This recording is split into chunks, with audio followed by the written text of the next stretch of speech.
the number one reason they're not going to hire you is that there's something about you, your company, or what you're telling them that they simply do not believe. They don't trust. Something about you, your plan, your proposal that they weren't completely secure about. Maybe they can't identify it, but something in the pit of their stomach said, hey, I'm not buying this. Something about this doesn't sound right. This might be the number one reason you don't get more consulting clients, but you'll never guess what it is. Unbelievable. Literally. I'm Ken Newhouse. Building a profitable business isn't only about generating leads and driving sales. It's about who we are and what we're made of. It's about finding the most effective methods to persuade, inspire, and ignite the imagination of others so you can succeed in business. If you're a member of the new breed of entrepreneur, I invite you to join the quest as we reveal the newest and most effective methods you can use to get clients now.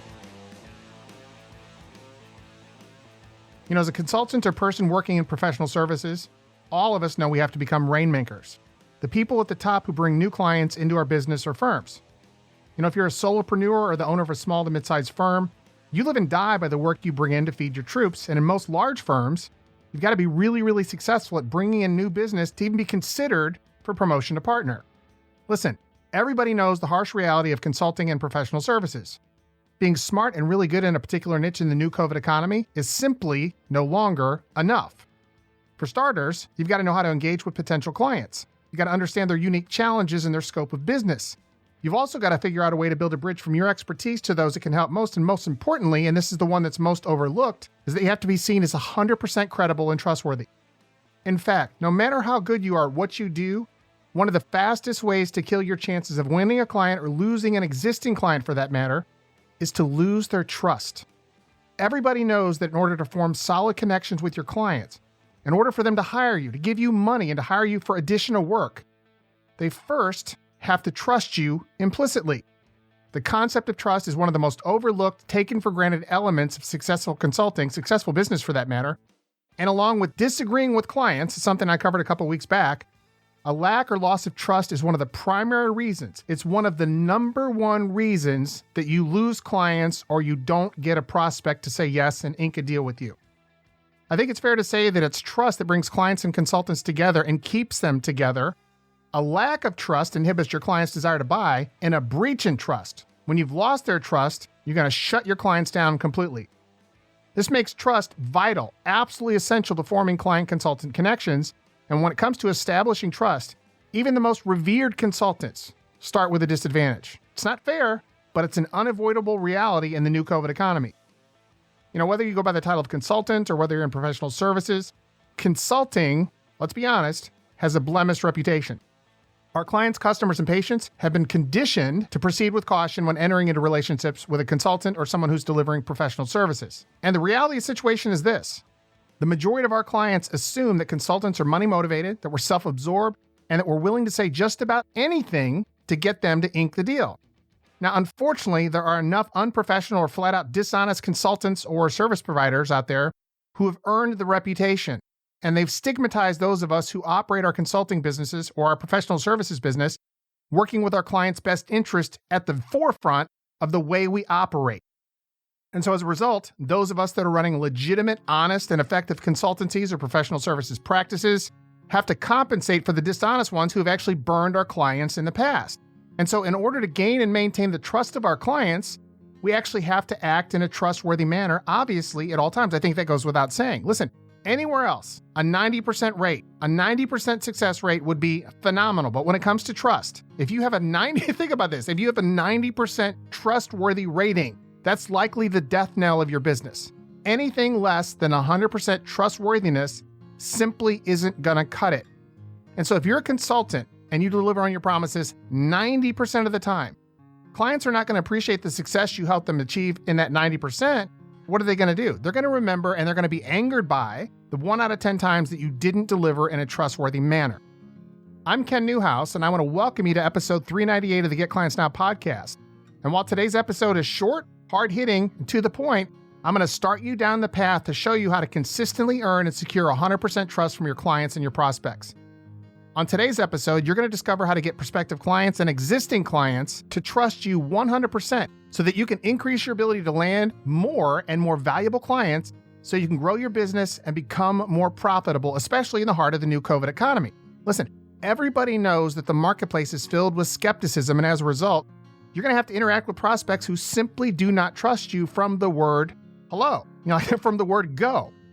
And that's because skepticism in the marketplace is pervasive, which means that virtually every prospective client you work with enters the relationship with their guard up. And so whether you're trying to win a contract or dealing with an existing client, trying to work effectively with someone who's quote unquote on guard can make it difficult, if not impossible, for you to establish and to gain their trust. It's not fair, but it's a reality. Dealing with someone who starts the relationship, even with the slightest degree of mistrust for you, means that you're going to be fighting an uphill battle from start to finish, which, if you're like me and my most successful students, you absolutely hate that, but we got to deal with it. And so regardless of the cause of the client's distrust, because it really doesn't matter where it came from, it's critical. It is absolutely essential that you're aware of the possible lack of trust and that you deal with it head on. Never, ever ignore the elephant in the room. It's critical that you're aware of the possible lack of trust and that you deal with it head on, and that you don't make the mistake. You don't make the assumption that just because you've got a stellar track record, just because you've got dozens and dozens and dozens of video testimonials, which, by the way, certainly help immensely, you can never assume that this person that you're working with who doesn't really know you, maybe they know about you, maybe they were referred to you. You can never assume that they're starting the relationship trusting you 100%. Now, what I'm about to say is so important that I want you to write it down. This would be a write or downer, as Mean Old Dan says, and here it is. A client's distrust for you and what you're telling them is not the client's problem. Let me repeat what I just said. Distrust is not the client's problem, it's your problem. If a client doesn't trust you or your company or what you're saying in your presentation, the information you're laying out for them is going to be minimized, it's going to be challenged, shopped, or maybe even thrown in the trash once you're gone. Here's another writer downer. A client with even the slightest bit of mistrust for you or what you're saying is not going to be prevented from making a decision. That level of mistrust will not prevent them from making an immediate decision. Your client is going to make a decision 100% of the time, whether they trust you or not. Let me explain that. So when you do a presentation, maybe they wait, maybe they don't ink the deal. Guess what that is? That's called a decision, but it's not the decision you wanted. When the client decides to quote unquote think about it or quote unquote put it off, guess what that is? That's called a decision. Obviously, it's not the one you wanted. And the decision that the client has made to go in another direction is caused by a level of distrust that the client has for you or what you've told them. So the decision to shop, to think, to put it off, these are all stall tactics, and they're always the result of a client not trusting what you've told them. Listen, if a client had full and complete confidence in you, your proposal, the benefits you promised to deliver them, and your company, what would they do? They would ink the deal on the spot. So remember, every time you're dealing with a client, you will always, always, always get a decision. Always. The client decided to think about it, sleep on it, put it off. That's a decision. They've agreed to remain with their current vendor and not hire you. That's a decision. They decided that your services, that your solutions are more than they can afford. That's a decision. They decided to present it to the board, to the accountant, to the CEO, to their tax advisor. It's a stall tactic, but that's also called a decision. They decided to go in another direction or hire one of your competitors. Ouch. That's a decision. Again, obviously one we don't like. So the reason clients don't hire you the majority of the time is that they simply don't trust you. Now listen, I can hear you screaming in the background, that's not true. Well, listen, let me qualify that. If you're delivering exceptional service and significant value for the client, and there's a difference between value and price, I can be, and typically am, much more expensive than the people that I would consider my competitors. But I also believe, as do my clients, that I deliver exceptional value, like multiples of value over my competitors, and that's what allows me to charge more money. That's why my fees are higher. So clients, if you do this right, obviously, which you probably already know, don't necessarily buy on price, they buy on value, except in those instances where you have commoditized yourself, and so you're seen as like a roll of toilet paper or a package of paper towels or gasoline. They shop you on price. But if you're delivering exceptional service and significant value for your clients, and they can see that, the number one reason they're not going to hire you is that there's something about you, your company, or what you're telling them that they simply do not believe. They don't trust. Something about you, your plan, your proposal, that they weren't completely secure about. Maybe they can't identify it, but something in the pit of their stomach said, hey, I'm not buying this. Something about this doesn't sound right. And so each of these decisions that I just mentioned, the ones that are unfavorable to you are because of you. Look, when a buyer doesn't trust you or something about your presentation or something about maybe another person in your company, maybe one of your employees, what are they going to do? They're going to add time to the sales cycle by not making a decision to purchase. And even if you manage to close the deal at some point down the road, the unhandled element of distrust will almost always guarantee future problems for you somewhere down the road. Even if you've delivered on your promises, if you haven't handled that feeling of mistrust they have for you, even if you delivered on your promises, but you didn't handle that level of mistrust, the next project that you want to work with them on, they're still going to have that in the back of their mind, and it's going to cause problems for you. It's going to make it difficult for you to win that next project. And so this is why learning how to understand what's going on in the mind of the client is absolutely critical to your success. And so for those of us who've been able to develop the ability to understand and kind of listen between the lines and understand what our clients are thinking, means that we've literally stepped into the area where the real professionals operate.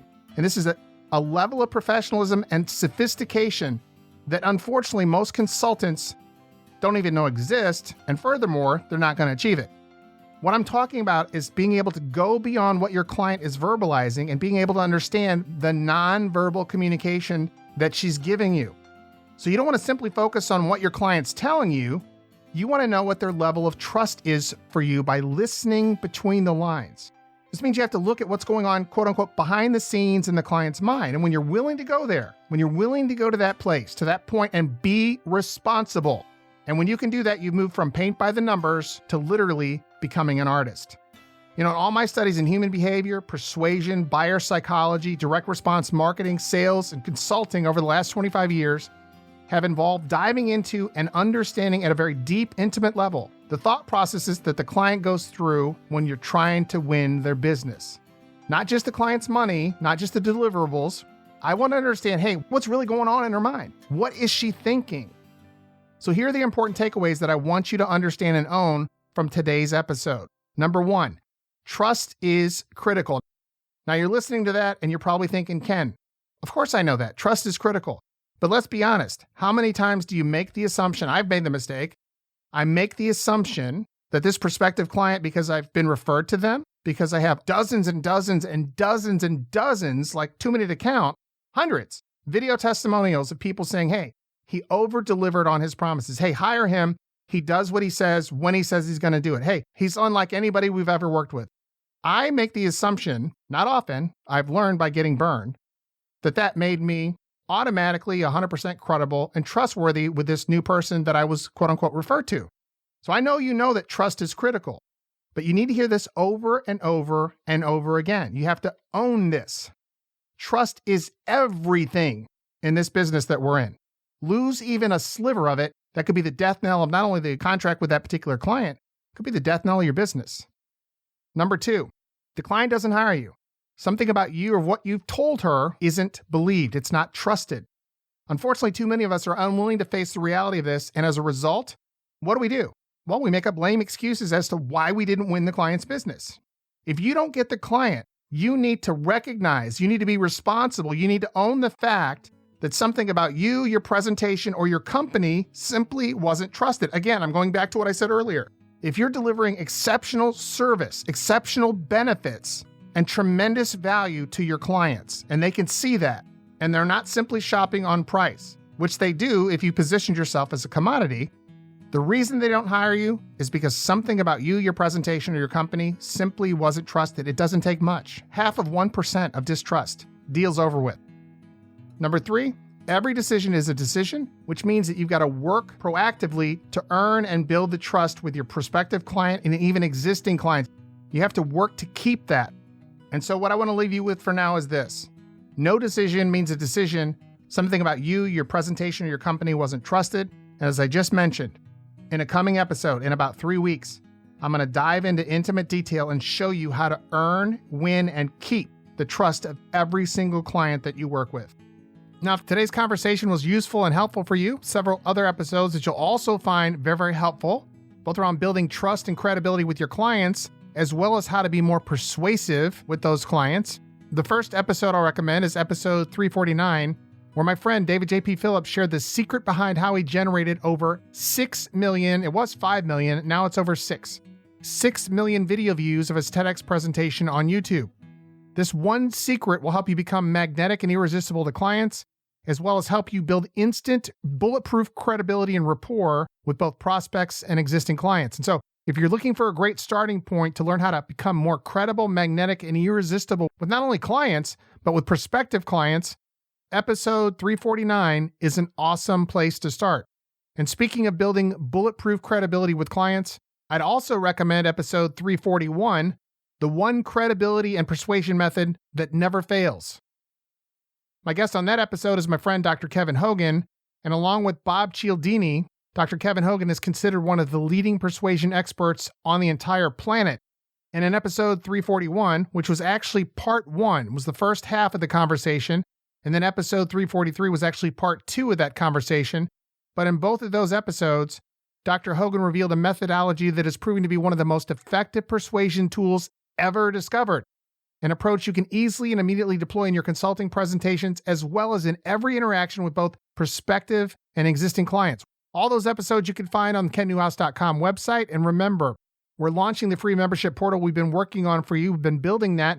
That's going to be available on April 1st, 2021, where you're going to be able to search the entire library of conversations we've had over the years on a variety of topics that'll help you bring in more high-value clients into your consulting business and help you keep them for a lifetime. And also remember, April 1st, the first 150 people to register for the free membership are going to get a free copy of the updated version of my book, Profitable Again, as well as a copy of my newest book, Profitable Podcast Blueprint. So when you decide to register for the free membership on KenNewhouse.com, you're going to have instant access to each of the conversations that I've had with my guests, as well as independent solo shows that I've done. Each episode is going to be organized by topic. Plus, you're going to get access to my weekly strategy guide for consultants every Wednesday with special resources that I know are going to be absolutely helpful to you. You're also going to get access to the notes from that week's episode, my own personal library, the member casts, and all the free video and audio trainings, as well as every document from my swipe file that I built over the last 25 years in the Profit Vault on KenNewhouse.com. And speaking of amazing content, my guest next week is my good friend, Dr. Kevin Hogan. Dr. Hogan's background, I'm sure you probably already know who Dr. Hogan is, but if you don't, Dr. Hogan's background is varied and it's prolific. He's owned Network 3000 Publishing for 30 years. He publishes some of his own work and that of others.